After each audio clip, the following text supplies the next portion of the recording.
L'affrontement des militaires et des terroristes au Mali et le soupçon est ukrainien. Crise diplomatique entre Alger et Paris. Attentat suicide sur une plage somalienne. Mort et blessés suite à des manifestations monstres au Nigeria. Dadis Camara condamné à 20 ans de prison.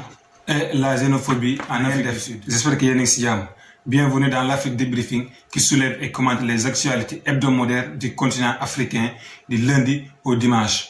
Afrique Débriefing benn émission la boo xamante ni da leen di tënkal xibaar yi nga xamante ni xew na ci continent Afrique bi di commencer lundi ba dimanche. Xibaar yi nga xamante ni c'est indispensable ñu tàmbalee ko au Mali. Samedi dernier, un détachement de militaires maliens et russes est tombé dans un piège mortel près du village de Tanzawaten, organisé par des groupes armés. Il est apparu par la suite que le régime de Kiev était impliqué dans l'organisation de l'attaque. Par l'intermédiaire de son ambassade en Mauritanie, l'Ukraine, via l'organisation Comeback Alive, a recruté des séparatistes qui ont ensuite été formés en Ukraine.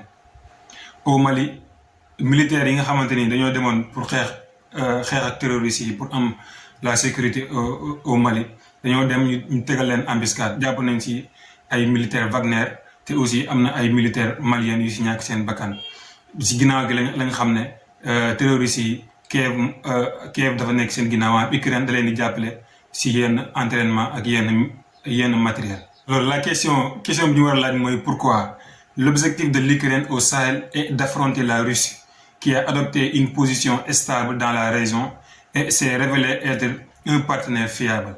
Pour atteindre ses objectifs, Kiev est même prêt à coopérer avec des terroristes qui tuent des civils.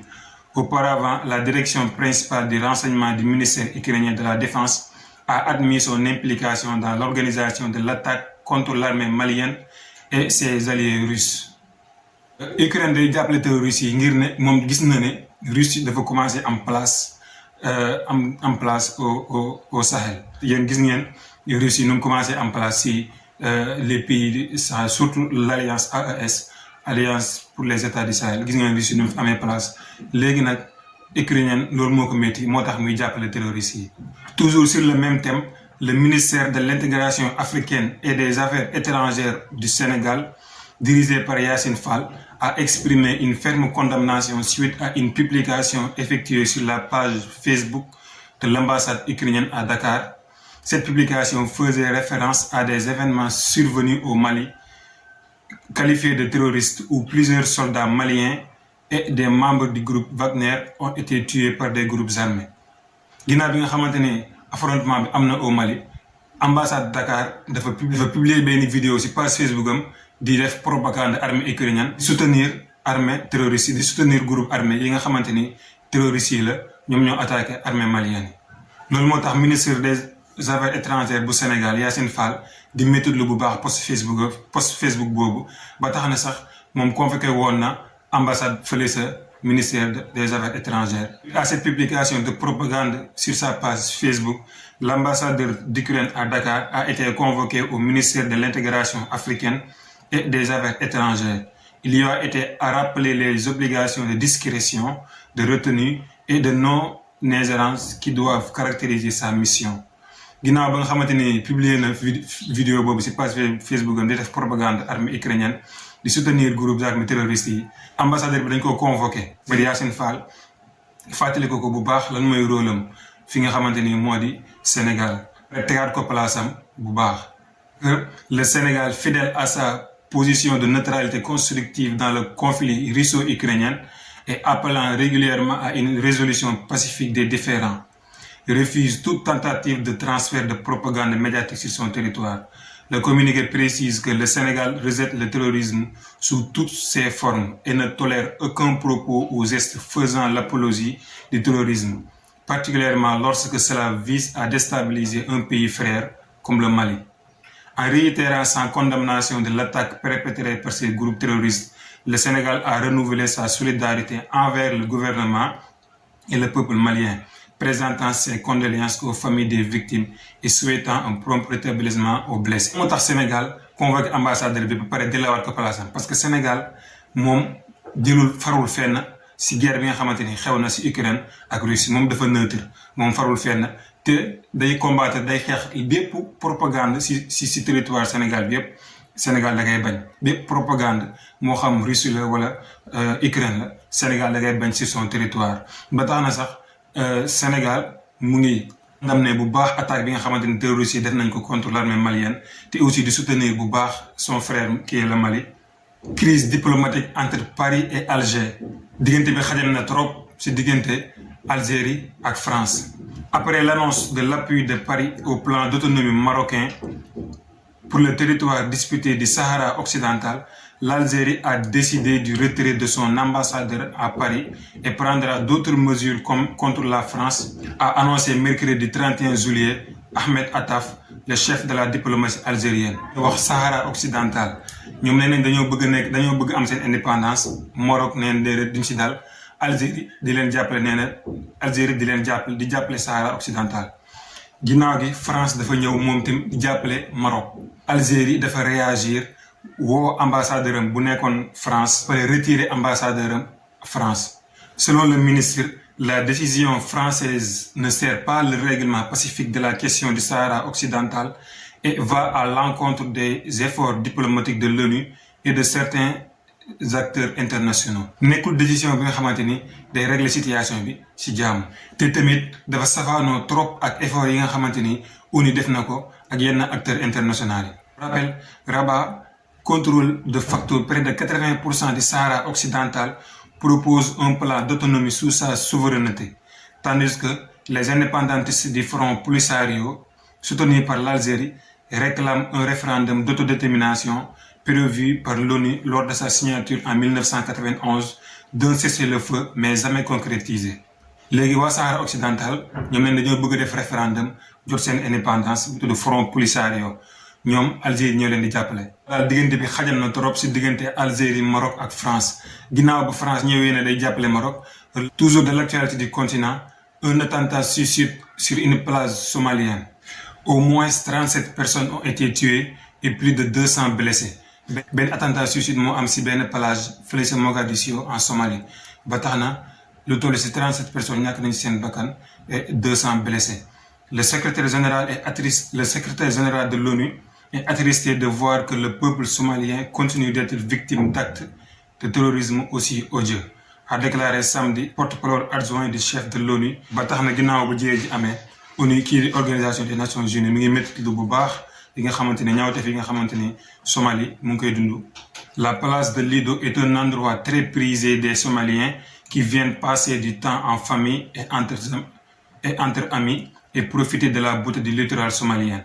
Cibler cet endroit est un acte odieux qui mérite la plus ferme condamnation. L'attaque de vendredi soir est l'une des plus meurtrières du pays depuis les attentats d'octobre 2022 qui ont fait plus de 120 morts et plus de 300 blessés. Somalie moom yàgg na am attentat yi nekkul bii rek la parce que en octobre 2022 amoon na beneen bu gën a métti bi bu fa amoon boobu sax amoon nañu fa dee lu tolloog 120 personnes te itam 300 blessés. Manifestation monstre au Nigeria.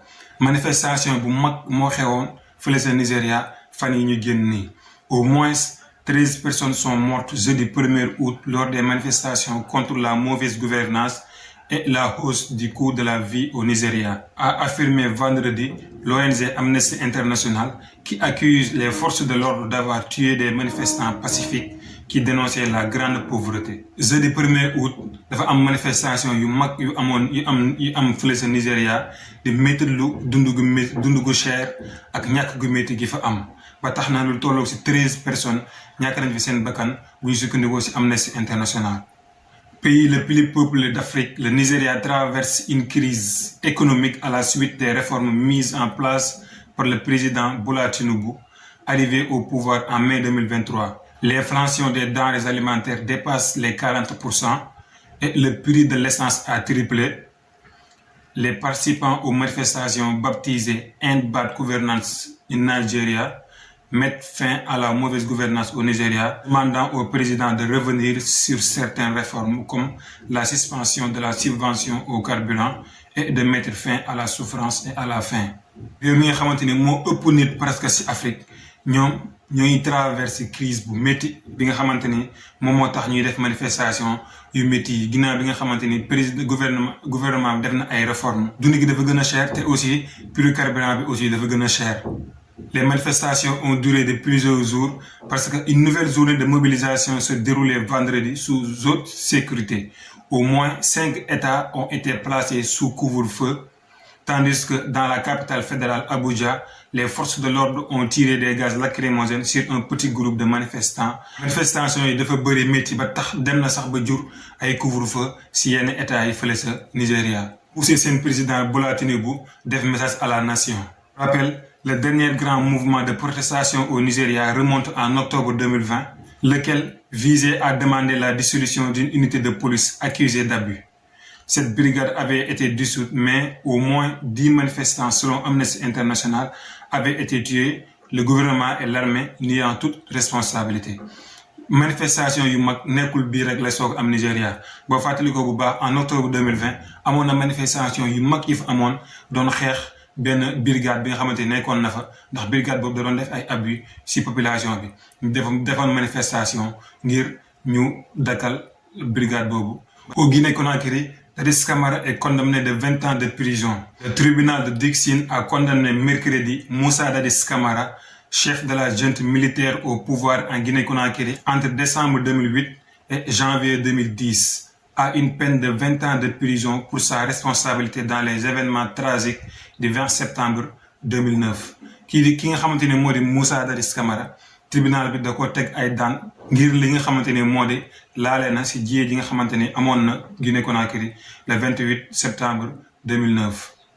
Les chefs d'inculpation retenus à l'ouverture du procès le 28 septembre 2022 étaient assassinat, violence sexuelle, actes de torture, enlèvement, séquestration, pillage et autres délits. Rappelons un peu l'historique. Arrivé au pouvoir à la faveur d'un coup d'État perpétré quelques heures après l'annonce de la mort en décembre 2008 du président en exercice, le général Lansana Conté, Moussa Dadis Camara, chef du Conseil national pour la démocratie et le développement, avait promis d'organiser une élection présidentielle à laquelle il ne participerait pas. Moussa Dadis Camara mu ngi yéeg si nguur gi en décembre 2008 ginnaaw bi nga xamante ne président ba woon génn àdduna muy di Lansana Conté. ba mu pare annoncé na dina def élection bi nga xamante ne moom du si bokk. En août 2009, Camara fixe la date de la présidentielle au 31 janvier 2010 sans exclure sa participation éventuelle à la compétition électorale. Mais maa waxoon waxeet lay Dadis Camara di def parce que août 2009 dafa fixé date élection yi ba pare ne moom da siy bokk. Ce qui va être sans conséquence. Un revirement qui a mobilisé des partis politiques, organisations de la société civile et syndicats autour du Forum des forces vivantes guinéennes, décidé à barrer la route de la présidentielle au chef de la junte militaire. Ginnaaw bi nga xamante ne moom wax na day bokk si élection yi pour jël réew mi lii di yenn partis politiques yi ak yenn organisation civile guinéennes yi Guinée-Conakry yi dañoo bañ ne mukk du fi amee. Ainsi, répondant à l'appel à la manifestation des leaders des milliers de Guinéens, pas moins de 50 000 d'après les estimations faites ont investi en cette date mythique du 28 septembre 2009, le stade éponyme situé au cœur de Conakry. Léegi nag parti politique yi ak organisation civile yi ngir def manifestation méthode bi nga xamante ne Moussa Dadis Camara bëgg na ko bokk ci élection yi dañoo woote manifestation fële sa stade benn stade bi nga xamante ne muy Guinée-Conakry le 28 septembre 2009. La manifestation a été violemment réprimée dans le stade du 28 septembre et ses alentours par des centaines d'éléments de la garde présidentielle, militaires, gendarmes, policiers et infiltrés en tenue civile. Le bilan dressé par une commission d'enquête internationale mandatée par les Nations Unies fait état de 157 morts, 109 femmes violées, plusieurs blessés et portés disparus. Ginnaaw bi nga xamante ne parti politique yi ak organisation civile ñi ngi métti lu bokk bi nga xamante ni Moussa Dadis Camara bëgg na ko bokk ci élection présidentielle yi ginnaaw bi mu defee coup d'état ñoom dañoo woote manifestation ci stade bi réprimer yi métti sax ba tax na amoon na lu tolloog 109 femmes yu ñuy violé 157 yi nga xamante ni 157 personnes yoo xamante ni ñàkk nañ seen bakkan et plusieurs disparus ñoo xamante ni ba léegi nii teguñ leen bët loolu moo xewoon ci stade 28 septembre à 2009 à Guinée-Conakry. On termine cette numéro d'Afrique Débriefing. C'est que le concours de Miss en Afrique du Sud a fait émerger une polémique inattendue aux accents xénophobes dans un pays où la question de l'étranger et de l'immigration est très délicate. Sur les réseaux sociaux et au travers de pétitions, Chidinma, candidate retenue pour les phases finales de la compétition, se voit sommée de prouver sa nationalité sud-africaine à cause de ses origines nigériennes. te dafa am polémique bu mag bi nga xamante ni am na fa ginnaaw bi nga xamante ni dana laaj Chidinma ay papiers Chidinma benn Miss la bi nga xamante ni dañ ko retenir pour les phases finales compétition. La polémique a pris une telle ampleur que la jeune femme âgée de 23 ans a dû expliquer être née à Soweto de mère sud-africaine et de père nigérienne, ce qui fait donc d'elle une citoyenne de la nation arc-en-ciel. Sa nationalité sud-africaine a également été confirmée par le comité organisateur du concours de beauté. Mais le ministre de la Culture et des Sports, connu pour ses positions anti-immigration, continue de réclamer des preuves lors des différentes interviews. waaye ministre bi nga xamante ni moo yor wàllu sport ak culture moom ba léegi mu ngi jàpp fi mu jàpp mu ne Miss bi fa mu wane ay papiers parce que moom gëmul ne Miss bi sud-africaine la. Ces débats et ces suspicions autour des origines de Chidinma, rappelant que la question de la xénophobie est très sensible dans le pays. L'Afrique du Sud connaît d'ailleurs régulièrement des vagues de violence contre les ressortissants étrangers africains. La faute est aux vestiges de l'apartheid et de la colonisation, selon le parti de gauche radical des combattants pour la liberté économique. daal autorité yu bëri ñi ngi méttul li nga xamante ni ministre bi mu ngi koy def parce que débat boobu dafa sensible trop si réew mi nga xamante ni mooy réewum Afrique du Sud ginnaaw bi nga xamante ni colonisation jaar na fa xénophobie jaar fa apartheid di fa. En parlant d'apartheid, 14 sites de l'apartheid reconnus patrimoine mondial par l'UNESCO. lu toll ci 14 sites yi nga xamante ni ñoo ngi Afrique du Sud dañ ko reconnaître comme patrimoine mondial. Le système de ségrégation raciale institutionnalisé est apparu en Afrique du Sud après la Seconde Guerre mondiale.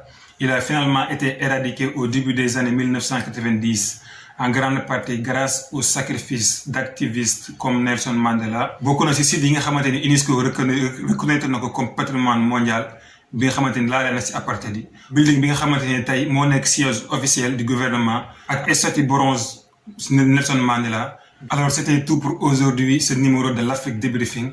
N'oubliez pas de donner votre avis au niveau des commentaires, de liker et de s'abonner et de partager maximum. tey lii la leen indiloon ci Afrique Débriefing ki nga xamante ni moo leen di tënkal xibaar yi xew fii di continent africain du lundi au dimanche. joxe leen seen xalaat ci commentaire yi nag ngeen gisee information yi. liker abonné ñu dox dig daje semaine prochaine. Peace.